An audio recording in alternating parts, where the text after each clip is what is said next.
सिद्दीकी साहब आपकी तरफ आते हैं। आमिर सिद्दीकी साहब, तनकीद बनती है, आप काम कर रहे होंगे वो अपनी जगह, लेकिन सवाल जरूर उठता है कि अगर हम ये चाहें तो कि कौन इस मसले को हल करेगा, तो यकीनन स्टेक होल्डर्स हल करेंगे। और कराची वाले एमक्यूएम की तरफ देखते हैं क्या काम हो सकता है इस हवाले से। जी देखें, ये जो मसला ये बहुत आगे जा चुका है। इसके अंदर आपको अब एक पॉलिनो इसके अंदर आपको कोई तकरीबन 4 से 5 पहलुओं को साथ जमा करना होगा। ये बाकायदा कोई 15 साल से इसके ऊपर काम चल रहा था।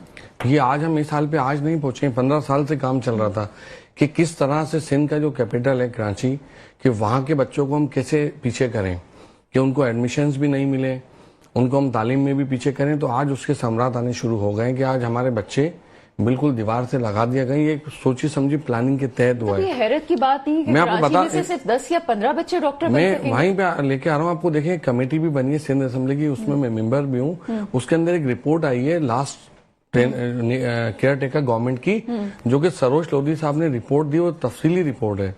उसके अंदर बताया गया कि क्या खराबियां थी, कि किस तरीके से बच्चों को बुक्स नहीं दी जाती, जो पेपर्स के रिजल्ट चेक करते हैं वो यूएसबी और पाउच जो अपने घर पे रखते हैं, जब चाहते रिजल्ट बदल देते हैं। तो ये पूरा एक मैकेनिज्म चल रहा है। और बच्चों को देखें, आज आप ये बोर्ड ऑफिस को इल्जाम नहीं दे सकते। आज आपका बच्चा इस लेवल पे कैसे पहुंचा है, आप मुझे बताएं कि आपके पास 9 मैट्रिक में टीचर्स भी हैं, बोर्ड ऑफिस की कारकर्दगी उठा लें, टीचर्स आपके बच्चों को पढ़ा नहीं रहे। टीचर जो कराची में स्कूल हैं उनकी तबाहकुन हालत है, टीचर स्टाफ स्कूलों में नहीं आता, बच्चों को पढ़ाया नहीं जा रहा। तो बच्चे इस लेवल पे 15 सालों में पहुंच चुके हैं कि उसमें अगर हम बोर्ड ऑफिस को भी कसूर देते हैं बोर्ड को, तो उसमें बच्चों का भी कसूर इसलिए है कि बच्चे घरों पे बैठ गए। अब बच्चे ना स्कूल जा रहे हैं, क्यों? टीचर्स स्कूल नहीं आते तो बच्चों ने स्कूल आना छोड़ दिया। जब 9 मैट्रिक में बच्चा स्कूल नहीं आ रहा, जब फर्स्ट से इंटर में कॉलेज, आप जिन कॉलेजों में जाएं, किसी कॉलेज में आप जाके अचानक से जाए, टीचर्स नहीं, अटेंडेंस नहीं है। तो ये पूरी प्लान तरीके से लाया गया है। आज देखें कि आप सोच सकते हैं कि पूरे पाकिस्तान के अंदर कराची का और दुनिया में क्या इमेज जा रहा है कि हमारे शहर से 500 बच्चे भी A1 ग्रेड नहीं ला सकते। वो शहर जब पाकिस्तान बनने के बाद जहां के ब्यूरोक्रेट्स और जजेस इस शहर के पूरे पाकिस्तान में होते थे, आज हमें बिल्कुल दीवार से लगा दिया गया है। और ये पूरा एक मंसूबा था जो 15 साल से चल रहा था, वो आज पाया तकमील तक पहुंच गया है। अब जिस सूबे का भी बच्चा हो, आए, जाली डोमिसाइल बनवाए और एडमिशन ले ले। आप आज जाएं डाओ के अंदर बच्चे उठा लें सिंध के, आज एनएडी के अंदर जो टेस्ट हुआ था वहां बच्चे क्यों फेल हुए? उन्होंने A1 ग्रेड तो लिए मगर एनएडी का टेस्ट क्लियर नहीं कर सके, क्योंकि वहां पे मेरिट के ऊपर टेस्ट था, बच्चे फेल हो गए।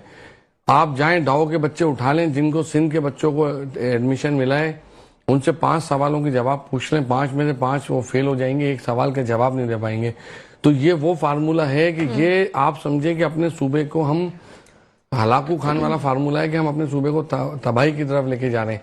जब आप बच्चों को जाली नंबर्स दिलवाएंगे, उनकी परसेंटेज बनवा के उनको यूनिवर्सिटी तक लाएंगे, तो क्या वो बच्चे पढ़ के इस सूबे को सर्व कर पाएंगे? मैं इस बात को यहाँ पे क्लियर कर दूं, ये किसी जुबान की बात नहीं है। हम अगर कराची में रहते हैं तो हमारा कैपिटल है, बिल्कुल हमारे सिंध के बच्चे हमारे बच्चे हैं, हम खुद सिंधी, मगर उन बच्चों का नुकसान है। लेकिन ये जो कुछ हो रहा है ना, अगर आपको आंखों देखा हाल उसके रिजल्ट देखना है, तो मैं उन हॉस्पिटल्स के नाम नहीं लेना चाहती। आप खुद जानते हैं, कराची वालों को अच्छी तरह पता है। वहां पे जाके आप डॉक्टर्स का हाल देख लें जो इस प्रोसीजर से होके आए, उनको बात करना नहीं आती, उन्हें प्रिस्क्रिप्शन लिखना नहीं आती। ये वो हाल है जो हो रहा है। खुदारा इसके हवाले से कोई बात सोचनी चाहिए। आमिर, बात सारी ठीक है कि अब ये सब कुछ हो रहा है, आपने कहा 4 से 5 इसके पहलू हैं जो निकलते हैं।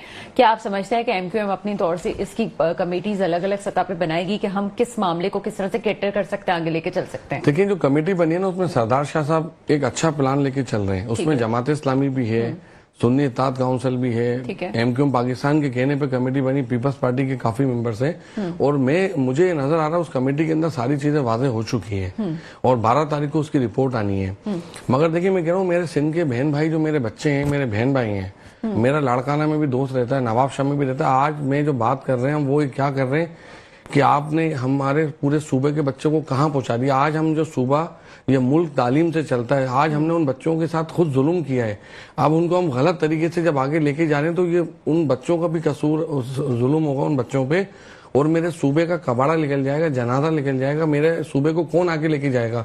जब तालीम नहीं होगी, जब अच्छे स्टूडेंट्स नहीं होंगे, तो सूबे में उन बच्चों ने सर्व करना। ये बच्चे ही कौम का और सूबे का मुस्तकबिल है। तो आज हम उन बच्चों के साथ भी जुल्म कर रहे हैं। अगर हम उन्हें जबरदस्ती एडमिशन देके यूनिवर्सिटियों में और जहां ला रहे हैं, उनके साथ भी जुल्म है। जब वो इंटरनेशनल कंपटीशन में जाएंगे तो फेल हो जाएंगे। मेरे सूबे की खिदमत कौन करेगा, कौन जाके वहां पे कंपटीशन करेगा। आज मैंने सिंध असेंबली में भी बात की, क्या हम पंजाब की किसी यूनिवर्सिटी से अपने बच्चे का मुकाबला करवा सकते हैं? लाहौर की किसी यूनिवर्सिटी से, कराची की यूनिवर्सिटियों का या सिंध की किसी यूनिवर्सिटी का कोई बच्चा मुकाबला कर सकता है पंजाब की किसी यूनिवर्सिटी से? नहीं कर सकता। ये समझ लें कि जो भी इन्होंने स्टेप लिए थे ये सूबे के खिलाफ है, ये तालीम के खिलाफ है। हमें सियासत से बालातर होके अपने सूबे के लिए बारे में सोचना होगा कि हम अपने सूबे को बाकी सूबों से बराबर कैसे ला सकते हैं। आगे तो नहीं निकल सकते तो हम बराबर कैसे आ सकते हैं। तो हमारे जितने स्टेप थे वो सब गलत साबित हुए। और ये जो फैसला है ब्यूरोक्रेट्स लगाने का, ये वो फैसला है कि सिंध गवर्नमेंट ने ताबूत के अंदर आखिरी कील ठोक दी है। ये बिल्कुल बच्चों के ऊपर जो आखिरी कील जो बची थी वो भी ताबूत में ठोक दी है। आज आप देखेंगे आगे चल के इनको खुद पछतावा होगा कि हम अपने बच्चों के साथ कहाँ उनको लाके खड़ा कर दिया है। अच्छा, ये फिर क्वेश्चन ऐसे ही होता है आमिर, आप असेंबली फ्लोर पर बैठे हुए हैं कि जब हम बात करते हैं कि मिनिस्ट्रीज की, या तो फिर फेडरल में से मिनिस्ट्री खत्म कर दी जाए या सूबे में से मिनिस्ट्री खत्म कर दी जाए, ये फिर फेडरल की मिनिस्ट्री क्या कर रही है, वहां पे क्यों आपने डिपार्टमेंट्स बनाए हुए हैं, फिर एचईसी का क्या रोल है? क्या इस पे नहीं सवाल उठता कि भाई एचईसी ने अगर ये कानून बनाए हुए हैं जो कि उनकी वेबसाइट पे साफ लिखा हुआ है कि एक वीसी के बनने के लिए क्या क्या चीजें जरूरत होती है, तो फिर सिंध गवर्नमेंट उसको क्यों नहीं एडॉप्ट कर रही? जब 18वीं तरमीम हुई थी उसके बाद जो यूनिवर्सिटी का जब सिंध हर सूबे में आ चुकी थी तो ये बड़ा ये समझ लें जुल्म हो रहा है ना। एचएससी भी खामोश है। और ये प्राइम मिनिस्टर को चीज सोचनी चाहिए कि देखें तालीम जो है ना, इसमें कोई ना सियासत है, इसमें हर मजहब का हर कौम का बच्चा पढ़ रहा है। तो ये बहुत खतरनाक इशू है। इसको बिल्कुल हम असेंबली में भी कहते हैं, इसको बिल्कुल बारीकी से देखें कि ये कौम और मुल्क के मुस्तकबिल की बात है। हम एक सोचे समझे प्लानिंग से इस मामले को आगे लेके चल रहे हैं। तो ये बहुत खतरनाक चीज है और बार बार हम इस बात को उठा रहे हैं कि एचएससी को बिल्कुल सोचना चाहिए। देखें एचएससी ने इनको कहा तो इन्होंने एचएससी के बरक्स रूल बनाए। आप मुझे बताएं, जो बंदा पीएचडी करेगा, अगर आपने डॉक्टरी पढ़ी आप पीएचडी करेंगी, आप ये एक रिसर्च होगी। अगर आप अपने शोबे के अंदर अपने यूनिवर्सिटी में रिसर्च करके आती हैं, पीएचडी करके आती हैं, दुनिया से पढ़ के आती हैं, अगर आप अपनी यूनिवर्सिटी की वाइस चांसलर बनती हैं, चांसलर बनती हैं, तो आपको पता होगा कि मुझे यूनिवर्सिटी को रन कैसे करना है, कैसे बच्चों को आगे। अब क्या ब्यूरोक्रेट्स जो होते हैं उन्होंने तो एक इंजीनियरिंग करी हुई होती है, छोटी सी एक उनके पास एक डिग्री होती है, या एमए किया हुआ है या उन्होंने इंजीनियरिंग की हुई है, डॉक्टरेट या एमबीबीएस किया हुआ है। तो वो बंदा जिसने सारी जिंदगी सिविल सर्विस की हुई है, वो कैसे यूनिवर्सिटी रन कर सकते हैं? तो ये बात हो गई कि फिर आप किसी प्रोफेसर को उठा के सेक्रेटरी पीएनडी लगा दें, किसी को उठा के सेक्रेटरी कल्चर लगा दें। ये वो तबाही है जो बिल्कुल आखिरी कील थी, वो इन्होंने ठोक दी। इसमें मैं एक टेक्निकल पॉइंट बताऊं, क्योंकि मैं खुद पीएचडी कर चुकी हूं और मेरे रिसर्च पेपर्स भी शाया हो चुके हैं। इसमें होता यह है कि जब आप पीएचडी को प्रिपेयर करते हैं किसी जॉब के लिए, तो उसकी वजूहत ये होती है कि उसका जो रिसर्च वर्क होता है वो जिस तरह से लेके चलता है, वो अपने काम को मुख्तलिफ पैराए में लेके चलता है। और जब आप यूनिवर्सिटी लेवल पे उसको बिठाते हैं तो उसको ये पता होता है कि कौन से डिपार्टमेंट का बच्चा किस तरह से काम कर सकता है, वो उस लिहाज से उस डिपार्टमेंट को फैसिलिटी देता है। लेकिन अगर जिसको यही नहीं पता कि व्हाट इज रिसर्च और किस तरह से उसको कैटर करना है उन डिपार्टमेंट्स को, तो वो कुछ नहीं कर सकता। सर, क्या यही सब कुछ हमारी प्राइमरी में भी हुआ कि हमने पहले जो है वो ब्यूरोक्रेट्स के हाथ में दे दिया? ये तबाही होने के बाद जो है अब हम यूनिवर्सिटीज की तरफ आए हैं और जिस तरह से आपने अब एमक्यूएम ने स्कूल्स को एडॉप्ट करना शुरू किया है, तो आपको लगता है कि वो वाली तबाही भी ऐसे ही हुई थी कि आपने ब्यूरोक्रेट्स को वो दे दिया था स्कूल, और अब यही तबाही जो है वो यूनिवर्सिटी में होने वाली है? मैडम देखिए, सबसे पहले हमने प्राइमरी का गला घोटा, प्राइमरी का हमने गला घोट दिया, उसके बाद हम सेकेंडरी पे पहुंचे, उनका गला घोटा, फिर मिडिल सेकेंडरी, साहब हम तबाही मचा दी। अब आप एक चीज इसमें सबसे खूबसूरत चीज है वो ये देखेंगे, जो यूनिवर्सिटी होती है वो इंडिपेंडेंट बॉडीज है। जब आप किसी ब्यूरोक्रेट्स को लगा देंगे तो यानी कि आपने सारे राइट्स उनसे छीनेंगे यूनिवर्सिटी, तो वो यूनिवर्सिटी भी सियासी हो जाएंगी कि आप जिस ऑफिसर्स को भी लगाएंगे वो आपके इशारे पे काम करेगा, जिसको चाहेगा हटाएगा, जिसको जो उनको पसंद ना पसंद पे चलेगी। हम प्राइमरी मिडिल सेकेंडरी का गला घोट चुके हैं। कॉलेज में हमारे पास कोई तालीम नहीं। आज देखें कराची के कॉलेज, वो कॉलेज कि जहाँ पे लोग तरसते थे कि सेंट लॉरेंस हो, PECHS हो, खातून पाकिस्तान हो, सेंट आदमजी कॉलेज हो, जितने भी बड़े कॉलेज हैं, जो वहां पे आप जाके वहां पे कॉलेजों की सूरत-ए-हाल देखें, फिर आपको अंदाजा होगा कि देखें इसमें हम डायरेक्ट कसूरवार बोर्ड को, और सबसे बड़ी चीज ये कि जो हमारे 7 बोर्ड है उस रिपोर्ट में सबसे बड़ा जो इंकशाफ हुआ है वो ये है कि हमने पर्चा बनाया 6 घंटे का और बच्चे को 3 घंटे दिए। वो सरोज लोधी साहब की रिपोर्ट है जो कि केयर टेकर चीफ मिनिस्टर ने जिसपे इंक्वायरी कमेटी बनाई थी, वो अभी हमारे पास मीटिंग में सामने आई है। उसमें सबसे बड़ा इशू ये था कि पेपर लेंदी बनाया गया, 3 घंटे का टाइम था और 6 घंटे का पेपर बनाया गया। तो 6 घंटे का पेपर 3 घंटे में कौन कर सकते, और MCQs को कम किया गया। तो ये जानबूझ के इन्होंने वो पेपर लेंदी बनाया कि बच्चे फेल हों। आप देखें ना, ये एक मैकेनिज्म है, खाली बोर्ड ऑफिस का कसूर नहीं है, इसमें पूरी ब्यूरोक्रेसी मिली हुई है कि हम कैसे बच्चों को रोकें। तो देखें, कराची के अंदर जो हमारा सिंध का कैपिटल कराची है, उसमें हर जबान का बच्चा रहता है, चाहे बलोच भाई हो, चाहे सिंधी भाई हो, चाहे पंजाबी हो, हर बच्चा रहता है।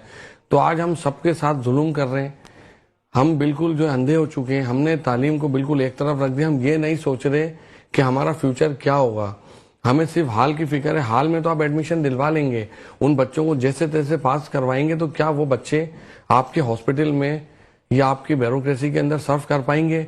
सूबे को आगे कैसे निकालेंगे? तो क्या इन निकम्मे बच्चों के साथ आप सूबे को आगे निकाल सकते हैं? जिस तरह से अभी असतज़ा की जो तंजीम है मुख्तलिफ, वो सरापा एहतजाज है। 17 यूनिवर्सिटी में तालीम का सिलसिला भी मुअत्तल हुआ है। क्या आपसे राब्ता किया गया है इस हवाले से किसी ने कि जनाब ये इस सिस्टम को ठीक करना चाहिए? आपने असेंबली फ्लोर पे इस हवाले से आवाज उठाई कि जनाब ये वाला मामला जो है, इसमें तालीमी सतह पे इसमें काम करना है? जी बिल्कुल, असेंबली के अंदर भरपूर एहतजाज भी किया गया। सारी जमातें साथ थी, हम उनको बार बार यही कहते रहे कि इसको फिलहाल मौखर कर दें, इसके ऊपर आप डिबेट करवाएं, बहस करवाएं। जो प्रोफेशनल लोग हैं, जो एजुकेशन की, जिनकी जो रिसर्च के जिन्होंने की हुई है, जिनके इस फील्ड के अंदर महारत है, उनको शामिल करें। तो कोई भी दुनिया के अंदर आपको मिसाल नहीं मिलती इस चीज की कि आप उठा के किसी ब्यूरोक्रेट्स को लगाएं। बहुत हमने कन्विंस किया, यहाँ तक कि हमने नारे भी लगाए, फ्लोर पे हमने स्पीकर का घेराव भी किया, मगर गवर्नमेंट के पास मेजोरिटी है, वो जो चाहे कर सकते हैं। वो तो सुबह में एक बिल तैयार करते हैं, असेंबली में लाते हैं, 20 मिनट में बिल पास भी हो जाता है। मजे की बात, एक लिमिटेड सीट्स के हवाले से बात की जा रही थी कि अगर दूसरा बोर्ड है तो उसकी एक लिमिटेड सीट्स होंगी, लेकिन अभी जो हमारे पास एक बात सामने आई जो बहुत सारे लोगों के सामने नहीं है कि अब ज़ियाउद्दीन बोर्ड की जो सीट्स हैं वो अनलिमिटेड कर दी गई हैं। क्या इस हवाले से भी कोई बात की गई है? देखिए, ज़ियाउद्दीन बोर्ड जो है एक फेक तरीके से बनाया गया था, उसके पास कोई राइट्स नहीं थे, कुछ नहीं था। तकरीबन राइट्स उन्होंने ले लिए दूसरी यूनिवर्सिटीज के भी, उनको अनलिमिटेड पावर्स हैं, जो चाहे वो कर सकते हैं। ये एक फेक बोर्ड है और इसके पीछे कौन लोग हैं सबको पता है। और इसने मैं समझता हूँ कि अगर आज MD कैट को आप उठाती है 90% तो ज़ियाउद्दीन बोर्ड का हाथ है इस सारे मामले को करने में। वो चाहते ही नहीं है कि गरीब का बच्चा आगे आए, चंद लोगों की खातिर ये सारा सिस्टम बनाया गया है। अब जिस तरह आपने अभी बीच में बात की कि वो जो ये ब्यूरोक्रेसी का मसला है, ये देखिए चंद लोग हैं, सिर्फ 9 यूनिवर्सिटीज हैं सिंध के अंदर गवर्नमेंट की, उन 9 यूनिवर्सिटीज के खातिर ये पूरा जो निजाम तबाह होगा। चंद लोगों की खातिर आप अपने फ्यूचर को दाव पे लगाने जा रहे हैं। हमने गवर्नमेंट को यही कहा, इनकम पाकिस्तान ने बार बार कहा, बैठे इस मसले को सोचें कि ये आपके फ्यूचर 100 साल 50 साल आगे की जंग है। अगर आज आपने अपने बच्चों को इस आग में झोंक दिया तो शायद कभी हम नहीं निकाल पाए। और आगा खान ज़ियाउद्दीन बोर्ड की हमने तो इंक्वायरी का मुतालबा किया कि इस बोर्ड के पीछे है कौन, इसको लाया जाए, ये सारा जो है कच्चा चिट्टा इनका खोला जाए कि इनको क्यों अनलिमिटेड सीट्स दी गई हैं, इनको खिलाफ कानून सीटें दी जा रही हैं, इनके पास कोई राइट्स नहीं थे, इनके पास बिल्डिंग्स नहीं है। अगर आप जो हेल्थ केयर कमीशन है या PDM का जो रूल्स हैं उसके ऊपर ही पूरा नहीं उतरते, PMDC के ऊपर नहीं उतरते हैं, और इनकी कहीं से भी इनके पास NOC नहीं मिल सकती। मगर अब कौन इनको NOC दिलवा रहा है, कौन इनके पीछे है, ये देखने की जरूरत है। लेकिन आमिर सिद्दीकी साहब, ये तो पूरा लीगलाइज हो चुका है मामला, अब चाहे वो गलत तरीके से हुआ ठीक है, लेकिन ज़ियाउद्दीन बोर्ड एक लीगलाइज तरीके से चल रहा है, तो ये बात तो आपकी भी इल्म में होगी कि लीगलाइज कैसे हुआ है। अगर आप इतना ही कह रहे हैं कि ये किस तरह से मामला हो रहा है। और PMDC, या आपको भी याद होगा कि लास्ट जो PDM की गवर्नमेंट में थी, वो PMDC वो ना गुफ्ती है कि वो किस तरह से चल रही थी, ये भी बड़ी हैरत की बात है। देखिए, आजकल हो क्या रहा है कि आप करप्शन को कॉर्पोरेट क्राइम में बदल दिया है। ये कॉर्पोरेट तरीकेकार हो गए कि आपको कोई चीज अगर आपके रास्ते में रुकावट आती है तो फौरन बिल ड्राफ्ट होता है रात में और वो दे दिया जाता है, अगले दिन असेंबली से पास हो जाता है। तो करप्शन को हमने कॉर्पोरेट क्राइम को कानूनी कवर दे रहे हैं। तो अब असेंबली रबर स्टैंप है। सिंध असेंबली के अंदर क्या होता है कि बिल रात में बनता है, सुबह में आता है और उनको कवर दे दिया जाता है। तो इस तरह से लीगलाइज तो हो गया ना, तो आप उनका क्या बिगाड़ सकते हैं? यानी कि जो चीज आपको इनलीगल लीगल करवानी हो, गवर्नमेंट बिल लाती है और लीगल करवा लेती है। अब वो ये देख ही नहीं रहे कि इससे हमारे सूबे में और इससे हमारे बच्चों पे क्या असरात आ रहे हैं। सिर्फ पसंद नापसंद चंद दोस्तों की खातिर वो पूरे निजाम का उन्होंने कबाड़ा निकाल दिया है। आज आप सोचें कि आप जब अपने बच्चों को लेके जाएंगे बाहर इन यूनिवर्सिटियों से पढ़ा के, तो आपको पता चलेगा कि वहां पे पास भी हो सकते हैं या नहीं हो सकते। एक सियासी पहलू जो आमिर सिद्दीकी साहब खास तौर पे आपसे कहूंगी, एमक्यूएम फेडरल में साथ बैठी हुई है, यहाँ पे आप अपोजिशन में हैं, फिर वही बात आती है कि क्या आप किसी भी तौर से, जिस तरह से आपके रहनुमा ये कहते हैं कि हमारे बगैर गवर्नमेंट नहीं बन सकती, ठीक है आपके बगैर गवर्नमेंट नहीं बन सकती, मुझे ये बताएं कि क्या कोई ऐसा प्रेशराइज नहीं किया जा सकता कि जनाब फेडरल से मामला उठाया जाए और फिर सूबे पर प्रेशराइज किया जाएगा, जनाब इस मसले को हल करना जरूरी जी है? बिल्कुल, MQM chairman MQM Pakistan Khalid भाई ने यकीनदानी कराई है कि हम प्राइम मिनिस्टर से भी बात करेंगे और इस मसले को उठा रहे हैं जल्दी।